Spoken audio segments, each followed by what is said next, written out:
মিটফোর্ডের নৃশংস হত্যাকাণ্ডের মূল অপরাধী যাকে ভিডিও ফুটেজে দেখা যাচ্ছে তাকে কেন গ্রেফতার করা হচ্ছে না, প্রশ্ন বিএনপির ভারপ্রাপ্ত চেয়ারম্যান তারেক রহমানের। তিনি বলেন, আইনশৃঙ্খলা রক্ষাকারী বাহিনী তো বিএনপি চালায় না। যারা আগে দেশের গণতন্ত্র ও স্বাধীনতার পক্ষে ছিল না তারা এখনো ষড়যন্ত্র করছে বলেও মন্তব্য করেন তিনি। মিরাজ হোসেন গাজীর রিপোর্ট। ২৪-এর গণ অভ্যুত্থানে শহীদ ও আহতদের পরিবারের সাথে বিএনপির ভারপ্রাপ্ত চেয়ারম্যান তারেক রহমানের এই মতবিনিময় অনুষ্ঠানের আয়োজন করে জাতীয়তাবাদী ছাত্রদল। রাজধানীর একটি হোটেলে এই অনুষ্ঠানে বিএনপির ভারপ্রাপ্ত চেয়ারম্যান তারেক রহমান অভিভাবকদের সঙ্গে একাত্মতা ঘোষণা করে সরকারের কাছে প্রশ্ন রাখেন। যে ঘটনাটি ঘটে গেছে, পুরনো ঢাকায় যে ঘটনাটি ঘটে গেছে, যে ছেলেটি মারা গেছে বরঞ্চ তার সাথে হয়তো যুবদলের সম্পর্ক আছে, কিন্তু যে খুন করছে বা যে হত্যা করছে তাকে তো অন্য জায়গা থেকে, আমরা যেটা খবর পেয়েছি, অন্য জায়গা থেকে নিয়ে আসা হয়েছে। তাকে ধরা হচ্ছে না। ধরা হলো, অন্যদেরকে অ্যারেস্ট করা হলো, তাকে ধরা হচ্ছে না। কি তাকে আসামিও পর্যন্ত বোধহয় করা হয়নি এখন পর্যন্ত। কেন হয়নি, কেন ধরা হচ্ছে না? আমাদের পক্ষ থেকে তো একবারও বলা হয়নি যে তমুককে ধরা যাবে না, অমুককে ধরা যাবে, একবারও তো এই কথাটি বলা হয়নি। আমরা বরাবর বলে দিচ্ছি, একটু আগে যেটি আপনাদের সামনে বলেছি, বরাবর আমরা বলেছি অন্যায়কারী আইনের দৃষ্টিতে তার বিচার হবে। দলের সাথে তার কি সম্পর্ক, কিচ্ছু যায় আসে না তাতে। তাকে দল কোন রকম প্রশ্রয় দিবে না। কেউ যদি কোনো অন্যায় করে থাকে, তাহলে প্রশাসন ধরছে না কেন তাকে? আমাদের এখানে রিজভী আহমেদ সাহেব পরিষ্কার বলেছেন, দলীয় অবস্থান থেকে আমাদের যা যা করা প্রয়োজন আমরা প্রত্যেকটি যেটি জেনেছি, তদন্তের পরে যাদের যাদের সম্পর্কে প্রমাণিত হয়েছে অভিযোগ, আমরা আমাদের দলীয় অবস্থান থেকে তাদের বিরুদ্ধে ব্যবস্থা গ্রহণ করেছি। আইন শৃঙ্খলা বাহিনী কেন তাহলে বসে আছে? আইন শৃঙ্খলা বাহিনীকে চালায় কে? বিএনপি তো চালায় না, চালাচ্ছে তো সরকার। তাহলে সরকার কেন ব্যবস্থা নিচ্ছে না তাদের বিরুদ্ধে?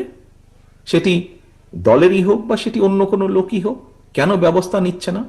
তারেক রহমান বলেন, জুলাই সনদের বিষয়ে 3 মাস আগেই প্রস্তাবনা দিয়ে রেখেছে বিএনপি। আর ছাত্র জনতা হত্যাকাণ্ডে জড়িতদের বিচার বিএনপি অবশ্যই করবে এবং এটি দলের অন্যতম অঙ্গীকার বলেও জানান তিনি।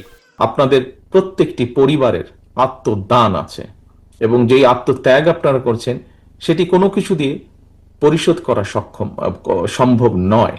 আপনাদের যেই স্বজনরা আত্মত্যাগ করেছে তাদের বিচার কেন আজ পর্যন্ত বিলম্বিত হচ্ছে? কারা মব সৃষ্টি করে বিলম্বিত করতে চাইছে? কারা এই সকল হত্যাকাণ্ড? কারণ 2 দিন আগে আরেকটি হত্যাকাণ্ড হয়েছে, আমাদের যুবদলের এক কর্মীকে হত্যা করা হয়েছে, তার রক কেটে দেওয়া হয়েছে। কেন সেটি নিয়ে কথা বলা হচ্ছে না? কেন সেই বিচারের দাবি করতে গেলে বলা হচ্ছে যে বিএনপি লাশ নিয়ে মিছিল করছে? এই প্রশ্নের জবাবগুলো আজকে আমাদের সবাইকে খুঁজতে হবে, কারণ এই প্রশ্নের জবাবগুলোর সাথে বাংলাদেশের অস্তিত্বের সম্পর্ক রয়েছে, বাংলাদেশের মানুষের অস্তিত্বের সম্পর্ক রয়েছে। দেশের সুস্থ স্বাভাবিক পরিবেশকে যারা বাধাগ্রস্ত করতে চাচ্ছে, সরকার তাদেরকে কেন কঠোর হাতে নিয়ন্ত্রণ করছে না, এমন প্রশ্ন রাখেন বিএনপির ভারপ্রাপ্ত চেয়ারম্যান।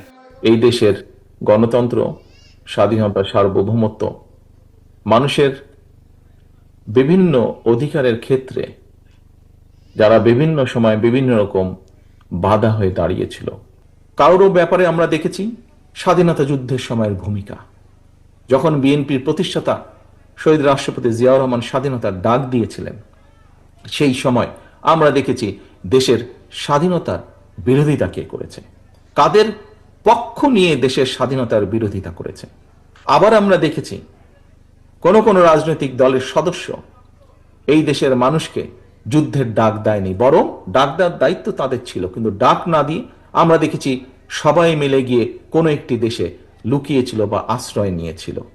দেশের স্বাধীনতা, সার্বভৌমত্ব ও গণতন্ত্র যেন কেউ নস্যাৎ করতে না পারে, সে বিষয়ে দলীয় নেতাকর্মী সহ দেশবাসীকে সজাগ থাকার আহ্বান জানান বিএনপির ভারপ্রাপ্ত চেয়ারম্যান তারেক রহমান। মিরাজ হোসেন গাজী, বাংলা ভিশন, ঢাকা।